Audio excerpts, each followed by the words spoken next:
guru dan anak-anak yang berkini. Assalamualaikum warahmatullahi wabarakatuh dan selamat sejahtera.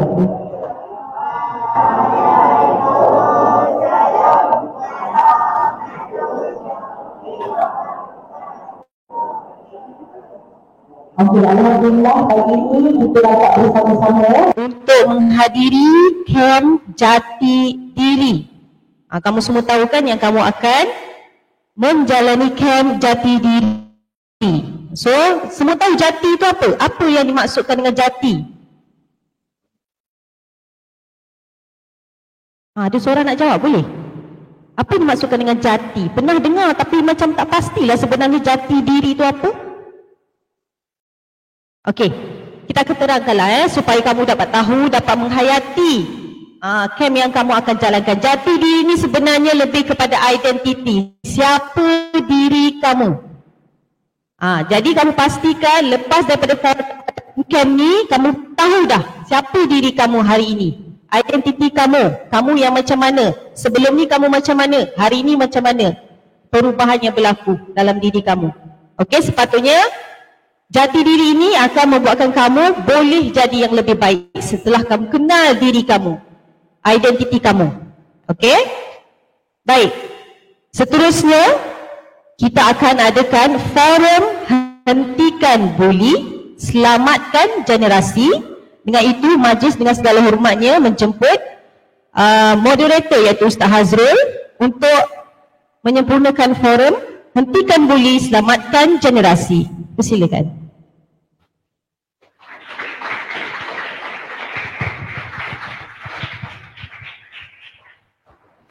Assalamualaikum warahmatullahi wabarakatuh dan selamat sejahtera, selamat pagi. Apa khabar semua adik-adik, pada guru-guru dan semua ahli jawatan kuasa.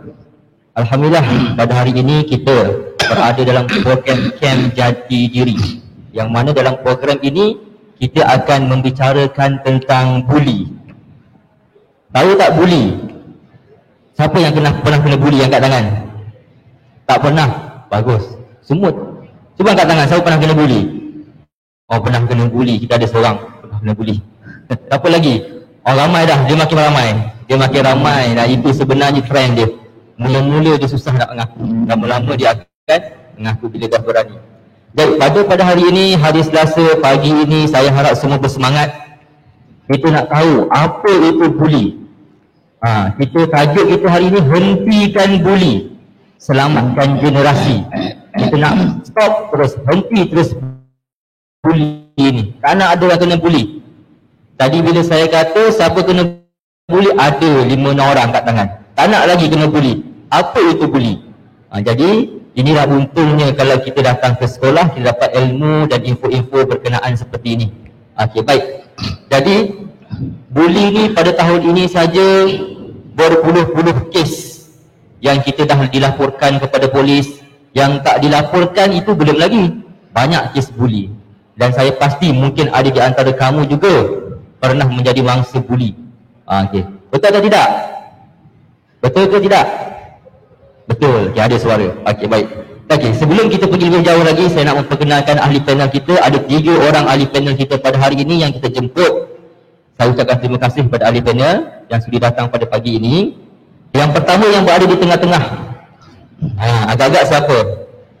Okey. Ini yang tengah-tengah, bukan guru besar, Pak Pengetua. Yang berada di tengah-tengah ni, nama beliau adalah yang berbahagia Datuk Mustafa bin Haji Osman. Datuk Mustafa bin Haji Osman berumur 55 tahun. Walaupun nampak macam 20 tahun kan. Umur 55 tahun lagi.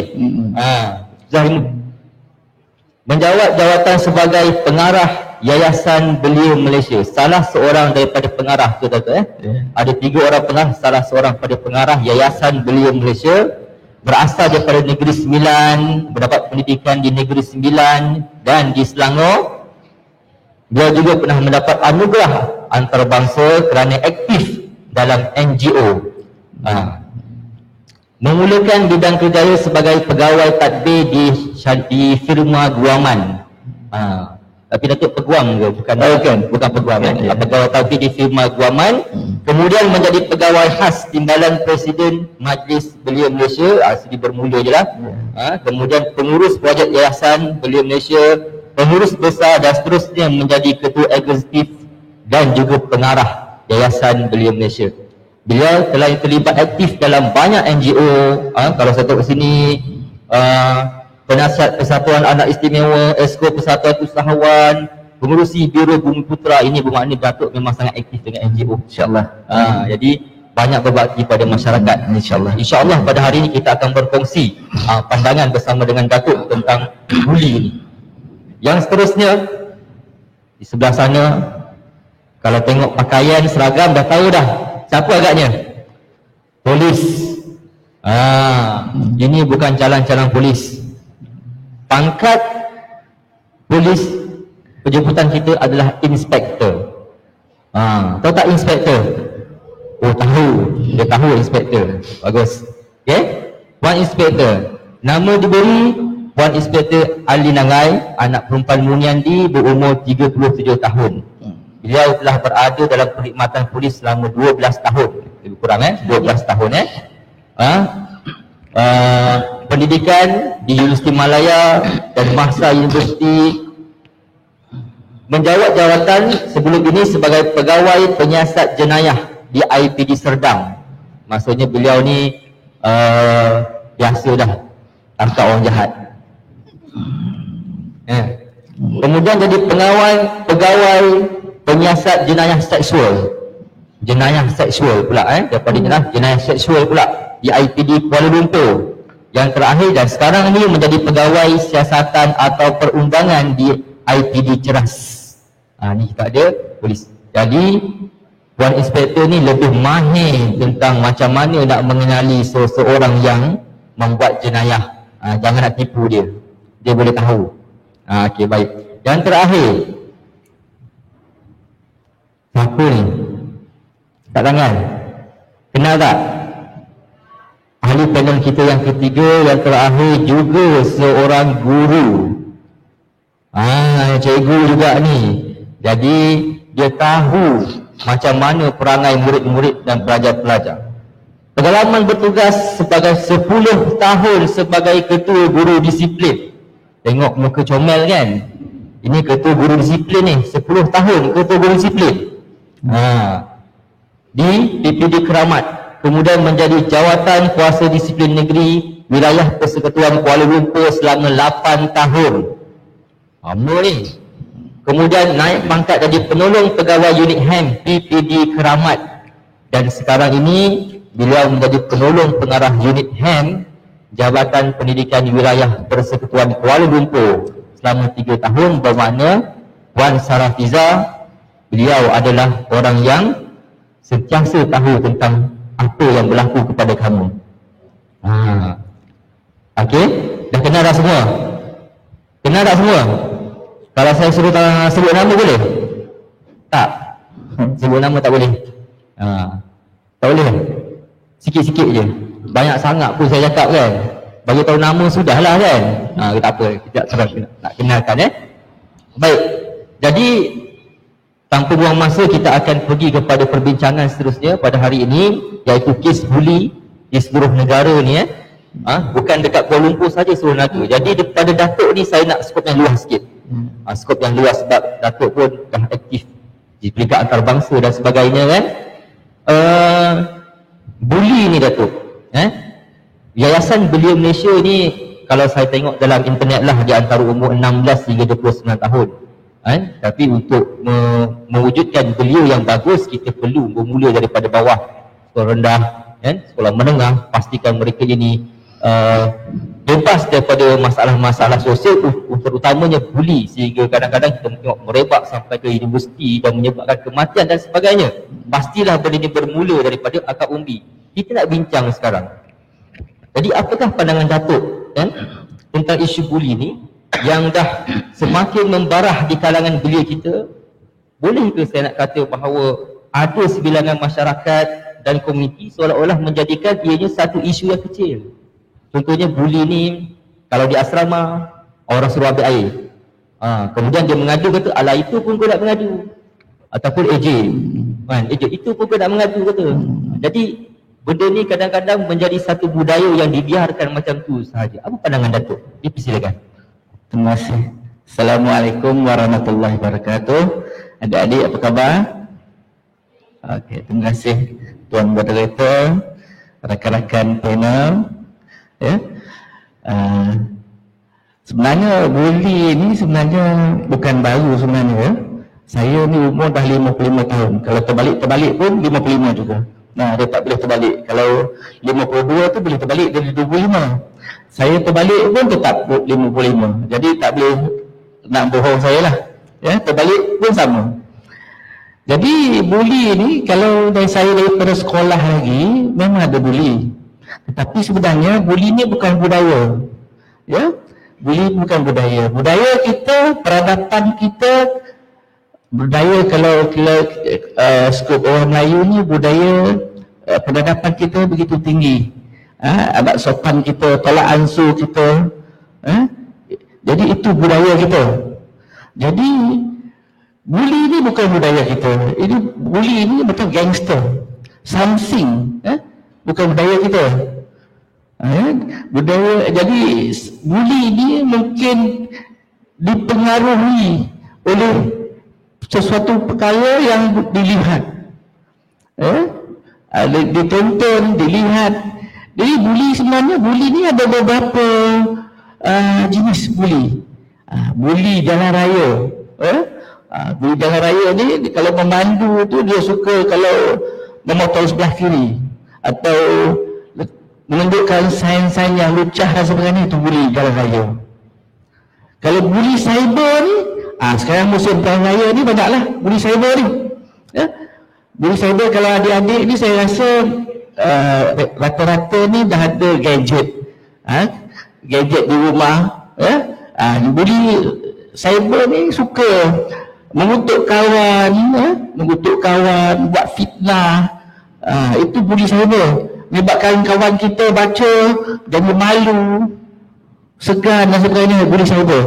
Dan bully ini juga akan boleh jadi bully fizikal. Bila dia dah baca, dia dah kena bully cyber, bila pergi sekolah, jumpalah kawan yang membuli tu. Jadi akan timbul jadi bully fizikal. Jadi bully fizikal ni pula sebenarnya berpuncanya asuhan daripada rumah sebenarnya. Semua punya sebenarnya pelajar-pelajar semua daripada rumah, daripada ibu bapa sendiri. Ya, sebab pelajar ni kalau di sekolah ni, saya anggarkan lebih kurang 5 jam je di sekolah. 7 sampai pukul 1. 5 jam. Yang lebihnya berada di rumah. Dan dia akan lihat dari segi pergaulan dan juga tingkah laku ibu bapa. Sebagai contoh, ibu bapa sebagai contoh. Kalau ibu bapa, pelajar-pelajar selalu melihat ibu bapa membuli ibu membuli bapa, dari segi ibu ni menyuruh ayah dia gitu, ikut bully lah. Ya? Jadi sekali pergaduhan, dan ini akan menjadi tekanan jiwa kepada pelajar-pelajar. Ya? Dan bila ke sekolah, dia akan melepaskan emosi berkaitan dengan apa yang dilihat di rumah itu dengan rakan-rakan. Biasanya bully fizikal ini yang mesti merupakan pelajar yang popular, mempunyai saiz yang besar, kekuatan ataupun mempunyai penyokong. Jadi puncanya dari rumah.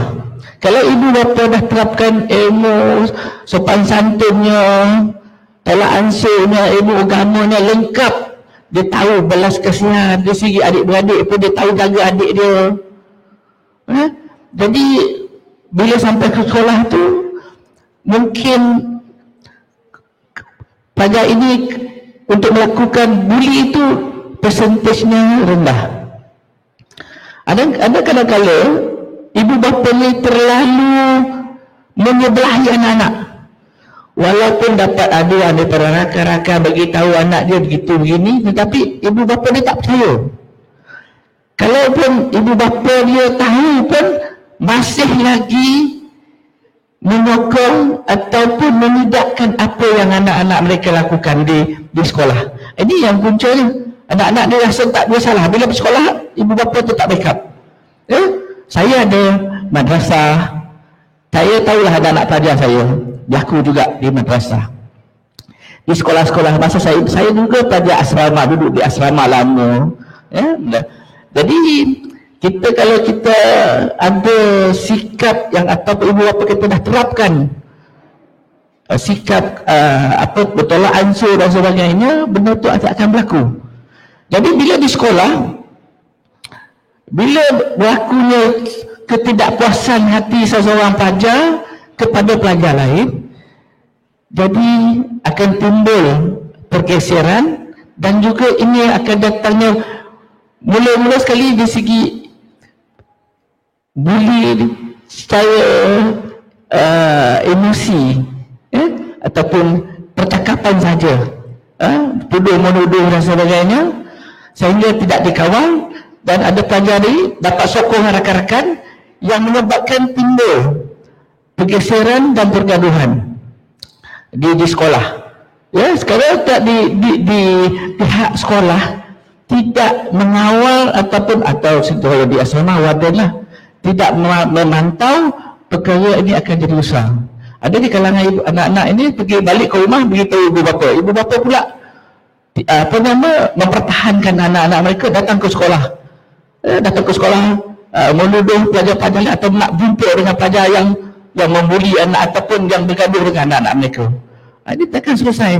Jadi akan jadi ataupun ada ibu bapa pelajar nak jumpa pula ibu pelajar yang berkenaan.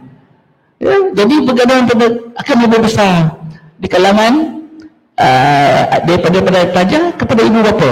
Jadi lebih baik diserahkan ke pihak sekolah yang uruskan berkaitan berlaku di sekolah, biar pihak guru yang uruskan bagaimana untuk pelajar-pelajar ini kita atur supaya mereka ini lebih bertolak ansur dan juga lebih bekerjasama untuk belajar bersama. Jadi ini maksudnya bukan budaya dan juga boleh dibenteras. Sekiranya pengawalan dari pihak sekolah, ibu bapa itu sendiri boleh mengawal anak-anak ini, terutama adik-adik ini. Jadi jangan jadikan punca supaya kita ada pergeseran dengan rakan-rakan lain. Jadi saya rasa boleh kita benteras, tapi kita nak hapuskan saya rasa agak sukar. Macam jenayah lah. Kalau jenayah kita boleh hapuskan, tak perlu polis. Jadi kita boleh kurangkan. Boleh kurangkan. Ada sekolah-sekolah yang tak ada bully. Ada sekolah yang tak ada bully. Ada sekolah tu memang heavy. Adik-adik perlu ingat bahawa bully ini menjadikan menjadi efek yang begitu parah kepada adik-adik di masa hadapan. Tindakan-tindakan ataupun denda-denda yang memudaratkan, yang boleh menjejaskan masa depan adik-adik. Jangan ikut sekarang saja. Jangan ikut kemahuan ataupun ikut kehendak, ikut something sekarang kononnya, pergaulan dengan rakan-rakan di luar, ada geng-geng kat luar, ada backup dan sebagainya, menjadi punca. Dan juga saya sarankan adik-adik ini masuk co-curriculum, mempertahankan diri. Sini mempertahankan diri ini untuk bukan membuli. Kebanyakan pelajar-pelajar yang membuli ini bukan pelajar-pelajar yang mempelajari sini mempertahankan diri. Sebab sini mempertahankan diri ini telah diasuh ataupun menyerapkan unsur-unsur tidak perlu bergaduh. Dia mempertahankan diri dia, bukan memulakan pergaduhan. Ini dia sikap ataupun konsep mempertahankan diri itu sendiri. Terima kasih Tuan Moderator. Terima kasih Datuk, satu perkongsian yang baik. Jadinya bukan budaya kita lah, bukan budaya bully ni, bukan budaya kita sepatutnya, tetapi ia telah menjadi satu penyakit dalam masyarakat kita. Budaya kita asalnya penerapan nilai dan moral sangat tinggi. Betul tak? Nilai moral kamu tinggi kan? Jalan depan orang tua pun tunduk. Betul? Betul? Baguslah kamu. Jumpa orang lebih tua bagi salam, betul tak? Nampak orang apa? Nampak adik-adik kita sayang, betul? Semua betul. Jadi penerapan nilai murni kita asalnya bagus. Kita ni semua dulu orang Malaysia sangat bagus nilai kita. Tetapi apabila mula menonton, kan, mungkinlah kan cerita, dan saya tertarik Datuk kata melihat apa perangai ibu dan ayah. Ibu yang membuli ayah ada ke? Ada? Teruk dahsyat ibu ni. Ayah yang membuli ibu dalam keluarga kan? Ya, ya. Jadi ia menjadi satu contoh kepada anak. Mungkin stres kat dia jadikan contoh. Jadi maksudnya bukan sekolah sahaja yang perlu bekerja keras, tapi institusi kekeluargaan pun perlu mainkan peranan lah untuk kita basmi buli ni semuanya. Sebab rupanya daripada luar dia boleh masuk ke dalam, jadi lebih parah. Kita merasa kepada Datuk ada madrasah Datuk ada madrasah ke. Jadi Datuk pun tahu macam mana keadaan murid-murid kita masuk kurikulum aktif di sekolah. Seperti mana yang katakan oleh yang berbahagia Datuk, kalau kita aktif di sekolah maka kita akan terhindar dengan perkara-perkara yang buruk. Kita sibukkan diri kita di sekolah. Jadi kamu kena datang sekolah. Aktifkan diri pada co-curriculum. Co-curriculum hari apa? Hari Rabu. Siapa yang buat hari Sabtu? Tak ada. Semua hari Rabu Siapa yang masuk seni pertahankan diri? Angkat tangan. Ada. Silat. Taekwondo silat. Seni pertahan ada 2 orang Datuk Pertahankan diri bukan menyerang orang lain. Okey. Okey, baik. Kita nak masuk pada ahli panel yang kedua, iaitu Puan Sarah Fiza. Okey, kita lihat Kementerian Pendidikan Malaysia telah melaksanakan program anti-bully. Kamu pernah dengar ke? Pernah? Pernah tak? Dulu anti-bully, sekarang henti bully. Dan sekarang ada portal khas pula untuk bully. Jadi menunjukkan bahawa Kementerian Pendidikan sangat mengambil serius perkara ini. Jadi kita lihat sudah menjuarai isu bully ni, dah menjuarai isu-isu yang lain. Jadi kita nak tanya kepada Puan Sarah, apakah kes bully yang berlaku kat sekolah ni sampai ia menjadi satu keutamaan pada kerajaan kita untuk menangani kes ni? Dipersilakan. Terima kasih Tuan Moderator, rakan-rakan ahli panel dan murid-murid di hadapan saya. Okey, suka untuk kita melihat balik apa takrifan bully. Okey, di sekolah sebenarnya di Kementerian Pendidikan telah mengeluarkan satu buku panduan pengurusan bully di sekolah. Iaitu ada 2 cetakan. Cetakan pertama pada 2005 dan cetakan kedua pada 2014 yang memberi definisi bully. Kalau cikgu tanya apa maksud bully, siapa boleh jawab maksud bully? Ada tak yang boleh jawab apa dia bully? Dengarnya orang bercakap bully, tapi bila kita tanya apa bully tu, siapa boleh jawab apa tu bully? Okey, kalau kita tengok dalam buku panduan pengurusan bully itu ada 2 definisi bully. Okey, yang pertama adalah perbuatan seseorang membuli seorang atau sekumpulan murid. Untuk mereka atau murid yang dibuli ni, dia nak sesuaikan diri dengan persekitaran baru. Contoh, adik-adik darjah 1 masuk sekolah. Ada tak abang-abang darjah 2, darjah 3, darjah 4 buli? Kacau-kacau, ada tak? Ada tak abang-abang kata, tolong beli air, ambilkan makanan dekat kantin, ada tak? Ada tak? Tak ada. Bagus sekolah awak ni, okey? Selalunya definisi pertama ini berlaku di asrama. Kalau kita tengok di asrama sekolah-sekolah menengah, okey, murid-murid yang baru masuk ni kita panggil junior ini dibuli oleh senior. Alasan dia nak bagi sesuai dengan persekitaran yang baru. Kalau dulu kat rumah tak biasa, kat dalam asrama nanti tolong ambil air, tolong basuh baju, tolong lipat baju. Itu definisi kedua. Definisi pertama. Definisi kedua, seperti mana Datuk kata tadi, pembuli ini dia akan membuli seorang murid atau sekumpulan murid yang dinampak lemah. Itu yang Datuk kata tadi. Yang membuli ni biasanya badan dia adalah besar ke kecil pembuli ni? Selalunya Besar. Jaranglah kita nampak pembuli ni yang kecil-kecil, betul. Yang akan jadi mangsa kalau kita tengok mesti yang badan kecil, yang takut-takut, okey. Jadi itu dua definisi buli. Dan Datuk juga telah maklumkan tadi jenis-jenis buli. Kalau saya boleh rangkumkan, okey, jenis-jenis buli ini kita bagi kepada dua saja. Satu, buli fizikal yang biasa berlaku kat sekolah, betul. Berapa orang cikgu nak tengok? Tadi moderator dia tanya tapi cikgu tak nampak tangan tu. Berapa orang yang pernah dibuli? Angkat tangan. Tinggi-tinggi cikgu nak tengok. Tinggi-tinggi angkat tangan. Okey, turun tangan. Berapa orang yang pernah jadi pembuli? Angkat tangan.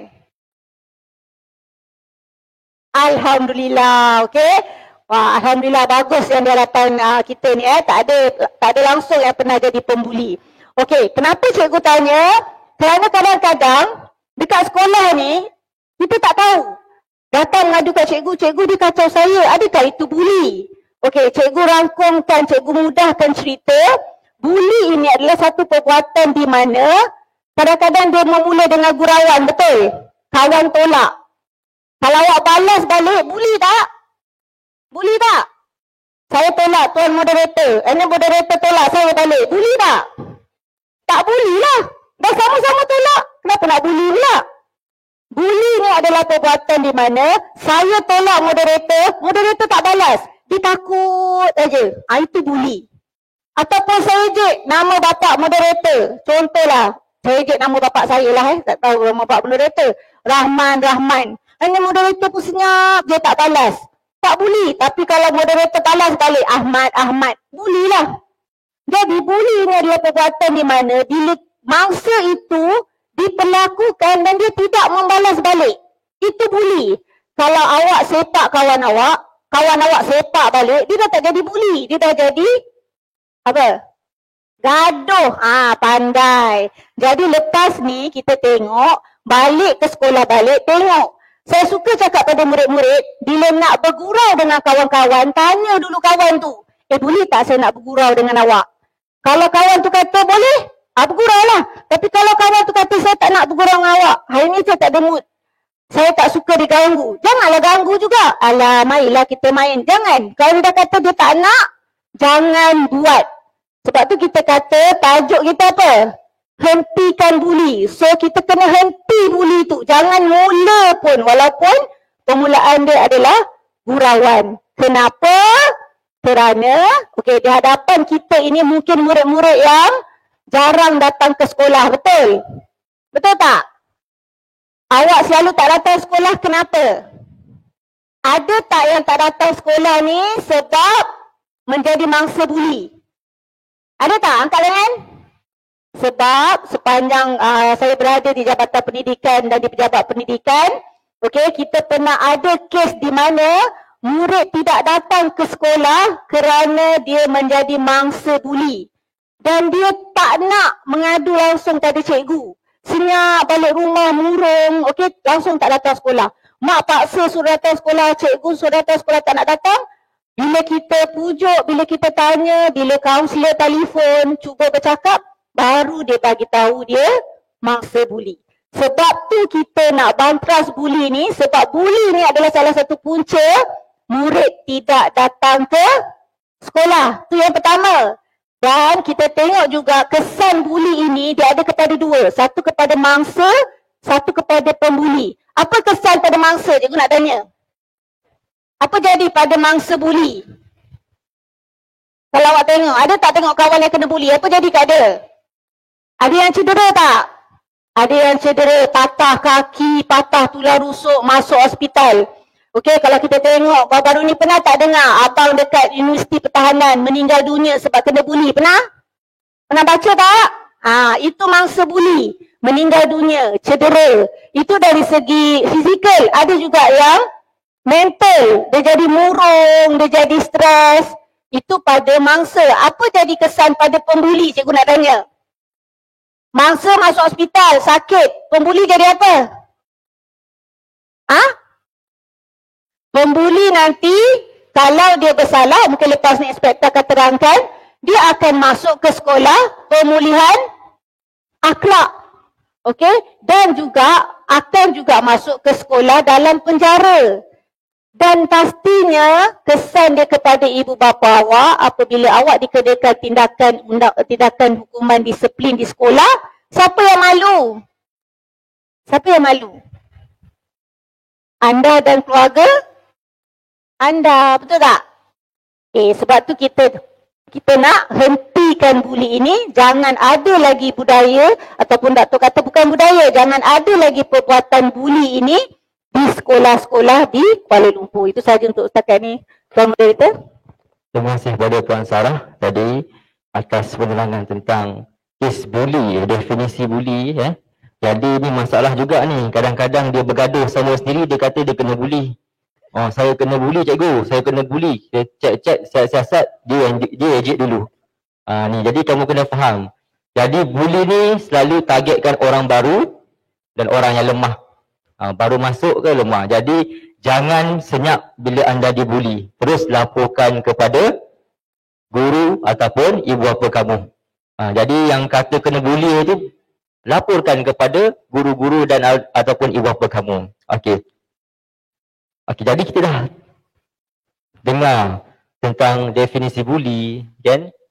Tentang masalah buli yang telah lama, kan, berlaku bukan sahaja di sekolah tapi dalam masyarakat kita. Sekarang ni kita nak tanya kepada ahli panel kita yang seterusnya, Tuan Inspektor. Buli ni, bagaimana seseorang individu tu ada kecenderungan untuk membuli orang lain? Macam mana boleh ada perasaan tersebut nak membuli orang lain dan apa sebabnya?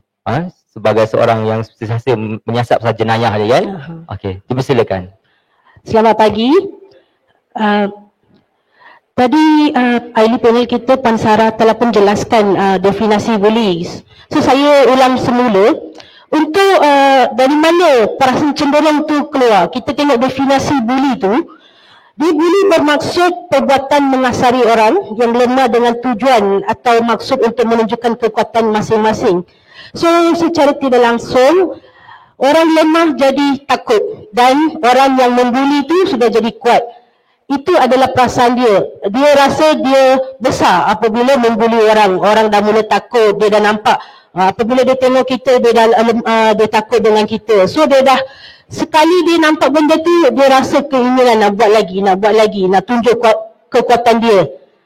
Itu dari situlah seseorang pembuli itu lahir pada pandangan saya lah. Okey, untuk faktor-faktor yang menyebabkan seseorang jadi pembuli. Tadi Datuk pun telah jelaskan salah satu faktor adalah daripada institut kekeluargaan di mana suami buli isteri, isteri buli suami dan kakak, abang buli adik-beradik. So apabila budak-budak ataupun murid-murid yang mendapat tekanan di rumah datang ke sekolah, dia nak lepaskan tekanan perasaan itu. So dia apa jadi? Dia nak lepaskan kepada seseorang yang lemah. Dia tengok, okay, murid ni nampak macam lemah. Okay, kita takkan dia nak pergi bully orang yang lebih besar daripada dia. So dia cari target. Dia cari murid yang rendah daripada dia, lemah daripada dia. So dia nak tunjukkan kuasa dia. Dia tak boleh nak tunjuk kat rumah dia, takkan nak tunjukkan siapa. So dia datang sekolah, dia cari mangsa. Mangsa siapa ni? Okey. Budak ni kita lepaskan perasaan kita kat dia. So budak yang lemah, dia takut, dah mula takut. Takut, dia tak mau ceritakan benda ni kepada cikgu, ceritakan kepada ibu bapa semua. So pembuli semakin jadi kuat. So dia akan cari mangsa seterusnya semua. Okey, untuk seterusnya kita juga ada pengaruh rakan sebaya. Apabila seorang pembuli dah ada, murid A ni murid yang baik apa semua, dia teringin nak berkawan dengan murid B. Tapi murid B ni memang dah pembuli. Apa jadi murid A pergi, dia bukan perbetulkan murid B, tapi dia pula terikut dengan murid B ni. So dia pun jadi pembuli.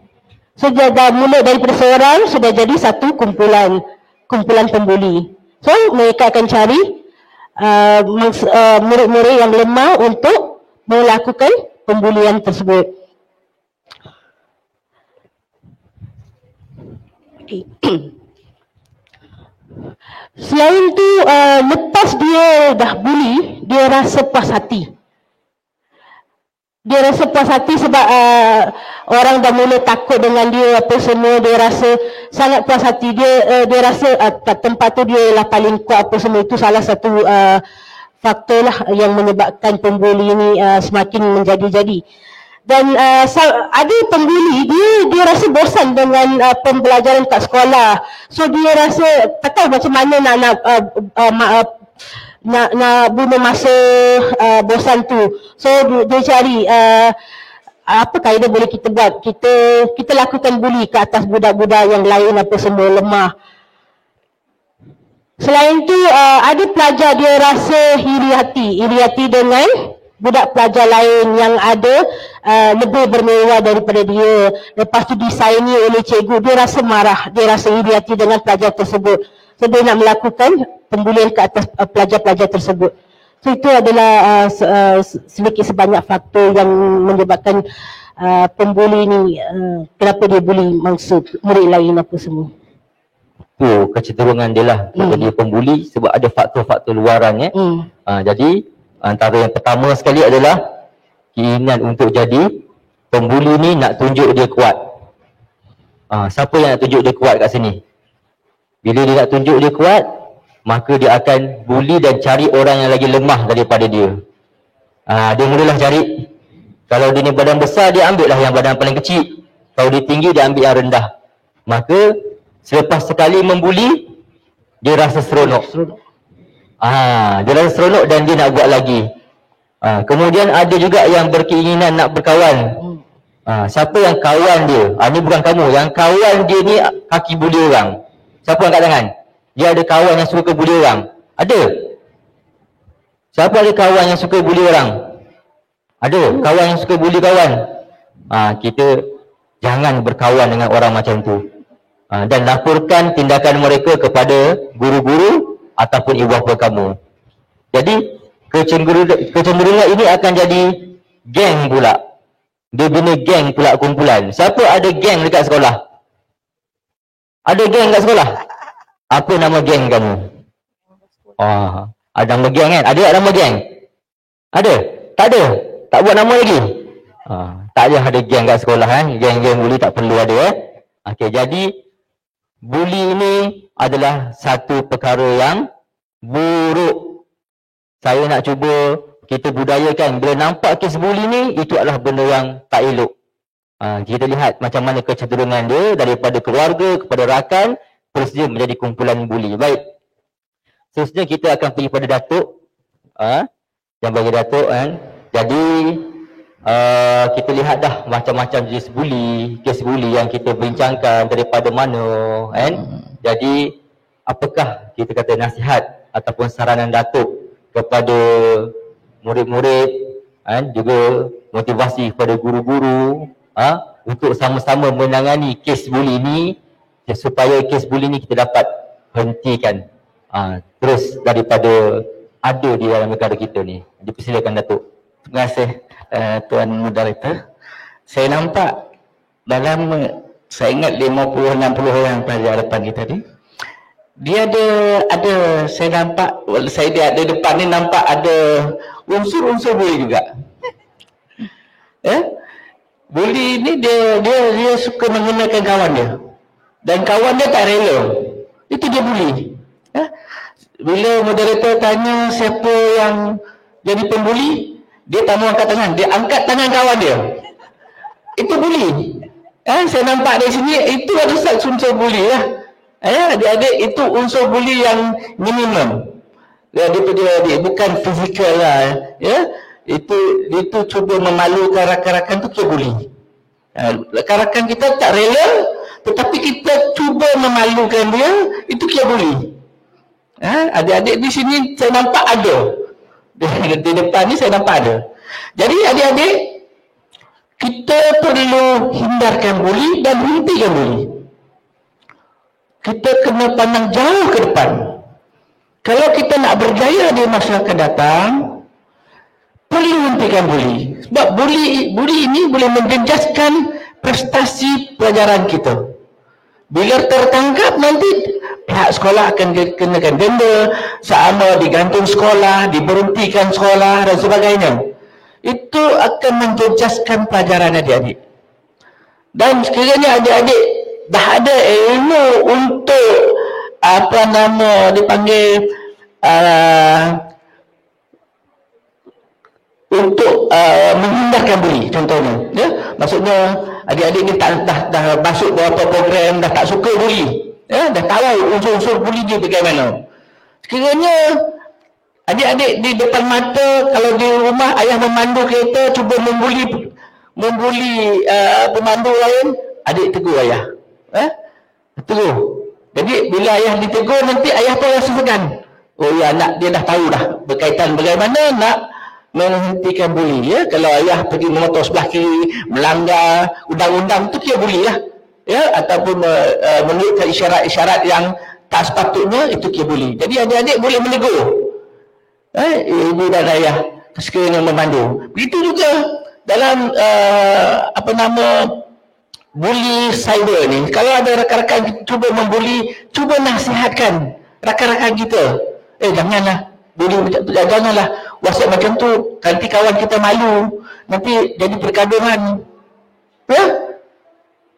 Cuba nasihatkan rakan-rakan supaya kita sama-sama hidup, belajar cara harmoni di sekolah, dia fokus kepada pelajaran. Kalau sentiasa ada buli, sentiasa cikgu panggil, cikgu disiplin panggil, cikgu disiplin panggil untuk tanya soal siasatnya, mengganggu pelajaran adik-adik, ya, mengganggu. Jadi kita tengok rakan-rakan kita, kalau sekiranya rakan-rakan kita dibuli, maklumkan kepada guru disiplin, guru kaunseling, bagi tahu mak ayah mereka. Kadang-kadang adik-adik ni kita buli, dia diam saja, dia takut nak cakap dengan mak nanti, sebab kat rumah dia ni agresif, suka buli adik dia. Nanti dia kena buli kat sekolah, dia segan nak cakap dengan mak dia. Dia segan sebab mak dia kan hantam dia lah. Itulah selalu buli adik kat rumah, kat sekolah kena buli. Jadi dia diam. Jadi tolong bagi tahu mak dia, guru disiplin, pihak sekolah juga bagi saluran-saluran tertentu ataupun WhatsApp supaya pelajar ini boleh WhatsApp kepada guru disiplin ataupun guru kaunseling. WhatsApp tersembunyi, maksudnya dia pelajar-pelajar boleh WhatsApp guru dan guru akan melindungi maklumat pelajar yang memberi laporan, ya. Kadang-kadang pelajar-pelajar dia takut mengadu, sebab kalau mengadukan dia pula kena buli, ya, dengan geng-geng berkenaan. Dia tak sanggup tengok rakan dia dibuli, kesian dan juga simpati, tetapi tak boleh buat apa, tak boleh menyertai. Sebab kalau menyertai, sebab mungkin pembuli itu dengan jumlah pelajar yang ramai, kekuatan dia lebih, jadi dia rasa takut. Jadi perlu ada saluran-saluran tertentu yang boleh menyalurkan maklumat, tetapi maklumat itu tidak diketahui oleh pelajar-pelajar lain, yang disembunyikan oleh pihak guru dan sebagainya. Jadi contoh WhatsApp. Jadi pihak guru menyiasat perkara itu dan salurkan maklumat bila kena buli, pelajar siapa, rakan mana, di mana berlaku, waktu bila selalu berlaku, ya. Contoh kalau di asrama, ya, di asrama saya lihat pengawasan guru-guru itu penting. Pengawasan guru-guru warden begitu penting. Ada kadang-kadang sekolah berasrama, guru warden tidak berada di asrama, ya, tinggal di luar, dan pelajar-pelajar banyak masa untuk melakukan buli ataupun banyak ruang untuk membuli pelajar-pelajar yang lemah, ya. Contoh di asrama ni saya tahu pelajar-pelajar ini mempunyai ataupun mendapat layanan VIP di rumah. Baju kena cuci, makanan sampai depan TV, dah makan ibu cuci, dia dah makan tinggal masuk bilik tidur ataupun tengok TV, VIP. Ya, tapi bila asrama semua kena buat. Kena cuci baju sendiri, makan kena beli sendiri, kena ambil sendiri. Jadi mulalah melihat rakan-rakan yang lemah tu, tolong cuci kasut, tolong cuci baju. Kalau tidak nanti sedangkan kawan kita tu nak cuci baju dia juga, nak cuci kasut dia juga, dengan kawan mencuci lagi. Jadi kena ada sikap simpati. Salurkan maklumat kepada guru-guru. Ya, jangan biarkan rakan-rakan kita, kawan-kawan kita dibuli. Jadi barah. Ya, jangan kita pun disebabkan melihat kawan kita dibuli, kita pun akan mengalami trauma juga. Melihat kawan-kawan kita dibuli. Kalau kita yang tidak terlibat melihat saja trauma, ini kan pula adik-adik atau rakan-rakan yang dibuli, tentu-tentunya trauma. Tak nak ke sekolah, ini jadi akan jadi pelajar tercicir. Tak nak ke sekolah, tak nak join aktiviti, ke sana sini yang sekolah aturkan tak nak pergi sebab dia takut disebabkan di sekolah memudai rakan-rakan yang suka membuli, suka membuli kawan-kawan ini. Jadi ini yang adik-adik cuba hindarkan. Maklum sekiranya ternampak ataupun mengetahui, maklumkan kepada guru disiplin ataupun guru kaunseling, ataupun maklum pada mak kita. Kita takut nak beritahu, maklum pada mak kita, mak ayah kita, supaya mak ayah kita ni boleh maklum pada guru, dan pihak sekolah akan siasat. Jangan maklum terus kepada polis, buat laporan belum tentu lagi. Kadang-kadang pihak pelajar-pelajar ini, buli ini berpunca daripada orang yang kena buli. Dia juga buat provokasi, mengajuk mak ayah dia, mengajuk fizikal orang tertentu, melibatkan rakan-rakan ni dari marah, dan bila marah berlaku dia buli secara fizikal. Bila emosi dia terganggu disebabkan adik-adik atau junior ni cuba membuat provokasi kepada senior. Senior ni dia kuat, dia boleh kawan ramai, dan mungkin ada rangkaian-rangkaian di luar. Jadi ini perkara-perkara ni adik-adik kena lihat, kena pantau. Ada tanggungjawab kita seorang pelajar. Kita menjadikan seorang pelajar, kita ada kena tanggungjawab seorang pelajar. Tanggungjawab kita seorang rakan, kawan kita tak sanggup tengok kawan kita kena pukul, dibuli, disepak, disuruh basuh baju, disuruh basuh kasut, ataupun kadang-kadang di asrama dengan kawan kita yang pembuli ni kan biasanya dia tak ada duit, dia nak sesuatu, dia tengok budak-budak yang lemah ini, tengok ada mak dia ada bekalkan coklat, biskut dan sebagainya, dia ambil tanpa rela. Itu buli, itu buli. Jadi semua orang terlibat dalam untuk mementeras buli ni, bukan pelajar saja, guru-guru, ibu bapa, masyarakat terlibat keseluruhannya untuk mementeras buli, untuk mengurangkan tahap peratus buli di sekolah. Terima kasih, Moderator. Terima kasih Datuk atas nasihat dan serangan tadi. Maknanya kita semua bertanggungjawab, semua masyarakat. Datuk kata tadi dekat bawahnya pun nampak ada unsur-unsur yang buli. Siapa agaknya yang buli orang tu? Ni kena tunjuk ni, kita suruh bawa inspektor, bawa terus pergi balai polis. Siapa agaknya tu? Yang angkat tangan kawan tadi. Siapa? Unsur-unsur membuli pun tak boleh ada. Kita tengah bicarakan pasal hentikan buli, dia buli kawan dekat sini. Pandang ke depan semua. Jadi inspektor tengok siapa-siapa yang kita lihat ada unsur buli, kita akan bawa teruslah ke dalam kereta polis yang ada kat luar sana. Terus kita bawa, senang sebab kita ada inspektor kat sini. Okey, baik. Okey, jadi 10 minit. Okey, baik.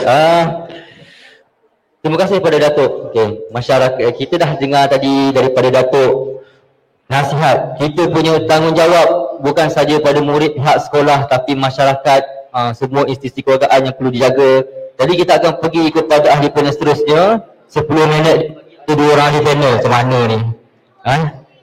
Jadi secara ringkasnya, okey, apakah program-program yang telah dijalankan oleh jabatan untuk menghentikan buli ini dan perancangan kita pada masa akan datang? Dipersilakan. Okey, terima kasih Moderator. Okey, kalau kita tengok di Jabatan Pendidikan Universiti Kuala Lumpur, saya nak tanya dulu murid-murid di hadapan ni, berapa orang dekat sekolah dah dengar tentang buli ni? Angkat tangan.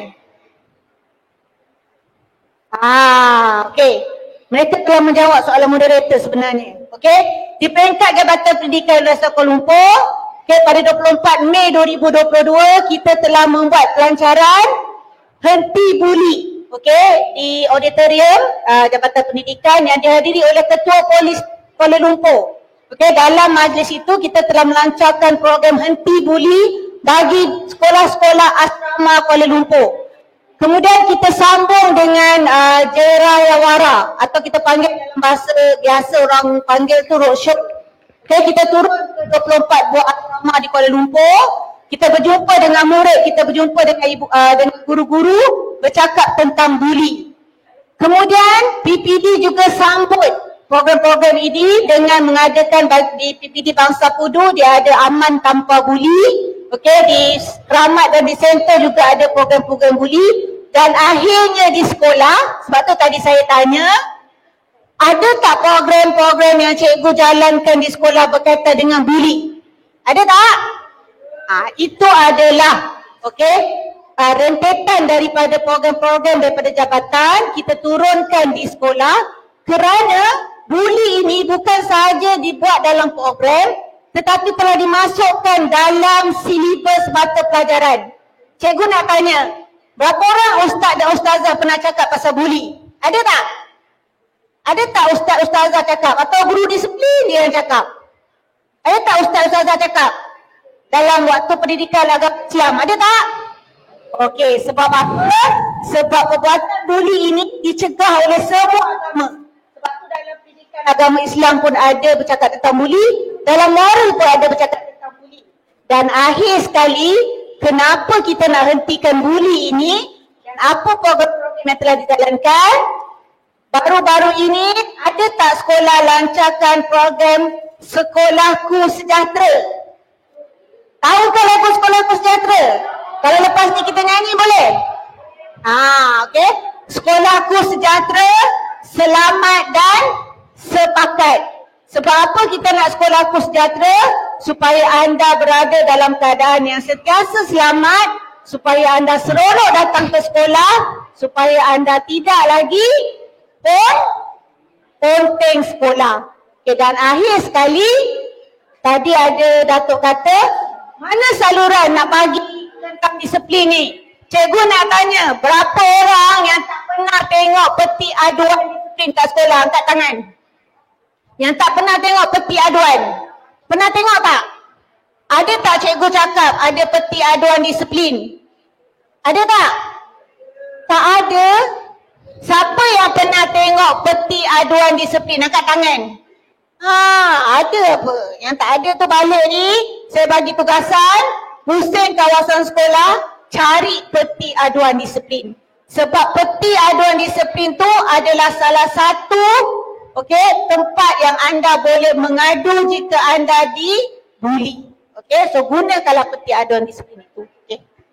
Terima kasih kepada Puan Sarah. Jadi macam-macam program kita ada, murid-murid lepas pun tahu program tersebut kan. Jadi mungkin selepas ni Yayasan Belia Malaysia boleh bersamalah dengan Jabatan Pendidikan untuk membantu menyokong program-program menghentikan buli ni supaya kita ada satu generasi belia yang lebih baik pada masa akan datang. Baik, yang seterusnya kepada ahli pendidikan terakhir dan dengan jawapan dan juga dengan nasihatlah kepada murid. Pembuli ni, pembuli ni boleh ke mereka didakwa atas dakwaan jenayah, terutamanya yang masih sekolah rendahan dia. Kadang-kadang dia lawan mereka kata, cikgu kita orang kecil lagi Ustaz. Tak kenanya. Jadi silakan. Murid-murid, untuk kristal buli ni kita belum ada lagi section spesifik untuk akta buli apa semua. Mungkin dalam masa depan kerajaan wujudkan akta buli ataupun apa. Tetapi daripada perbuatan buli ni, dia menyebabkan kecederaan. Kita ada section kesalahan. Kita boleh tangkap murid tersebut. Walaupun dia murid, kita boleh tangkap untuk tuduh di mahkamah. Apabila cederakan tu, kita ada cederakan macam mana? Cedera ringan ke, dia menyebabkan cedera parah ke, ataupun dia menyebabkan seseorang tu meninggal dunia ke, dia hilang satu anggota badan ataupun cacat anggota badan apa semua. So kes-kes macam ni kita boleh buka kertas siasatan, kita boleh tangkap murid tersebut dan kita boleh tuduh. Kita ada mahkamah kanak-kanak. So jangan ingat hanya dewasa saja boleh dituduh mahkamah. Kita ada mahkamah kanak-kanak. So apabila melibatkan kes-kes melibatkan murid-murid sekolah, kita akan tuduh di mahkamah kanak-kanak. So untuk kes-kes kecederaan kita ada section 323 hingga 326. So kenapa dia ada 4 section ni? Sebab bergantung kepada kecederaan dia. Seperti mana yang saya cakap tadi tu, cedera ringan, cedera parah dengan cedera sehingga hilang keanggotaan badan ke ataupun sehingga kematian. Kematian tu dia dah pergi section lain. So ingat just bully-bully saja kan. Tapi apabila tolak, dia dah jatuh, kepala terhantuk, mati on the spot. Ataupun mati kat hospital ke apa. Tetapi orang tu telah meninggal dunia. Itu dah pergi kes bunuh. Kita nak buktikan kamu tak ada niat nak bunuh orang tu. Kena buktikan. Saya telah melakukan kes ni tanpa sengaja. Bukan senang. Nak tengok kamu ada niat tak masa tu. Untuk sehingga orang tu meninggal dunia. So kes-kes melibatkan murid-murid ni semua didakwa di mahkamah kanak-kanak. Dan last satu lagi, jangan ingat hanya satu lawan satu saja kita akan siasat apabila melibatkan satu kumpulan. Walaupun sekolah dia dah kira musuhan, gaduh gempa, kita boleh siasat di bawah section 147 dan 148 kanun keseksaan. So semua kes-kes ni melibatkan murid-murid macam biasa didakwa di mahkamah kanak-kanak. Jadi kita ada mahkamah kanak-kanak Ada.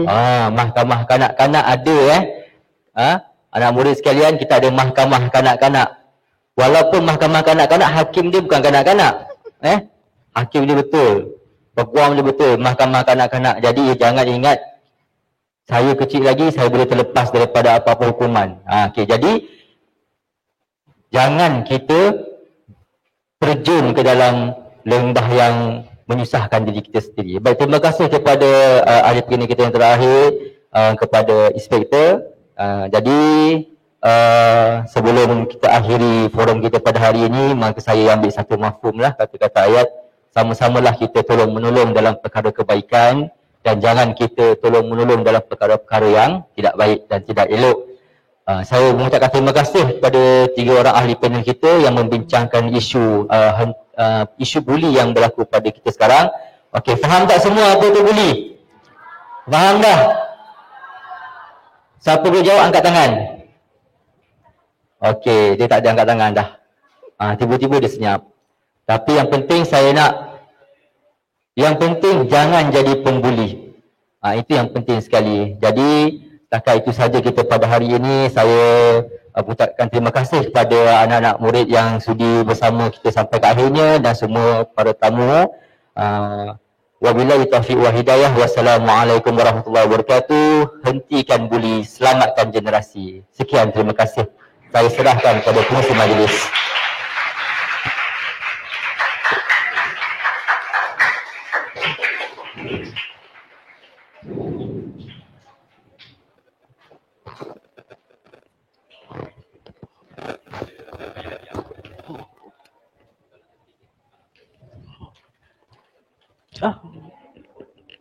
Kejap.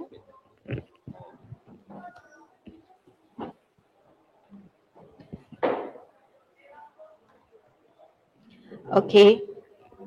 Cubaan suara. Okey. Baiklah. Sekian saja forum hentikan buli dan selamatkan generasi. Ada yang bawa buku nota ke, catat ke apa-apa? Boleh ingat? Okey, tak apa. Sebabkan benda ni jati diri, jadi pastikan semua kaki, kamu ada forum ke, kamu ada ceramah ke, dah dekat dah. Lepas ni bawa juga buku nota kecil. Sebab tu saya dengar orang kata tulisan yang buruk tu lebih baik daripada ingatan yang tajam. Walaupun tulisan awak buruk sekalipun, tapi itu lebih baik daripada awak ingat. Walaupun awak rasa ingatan awak tajam. Okey?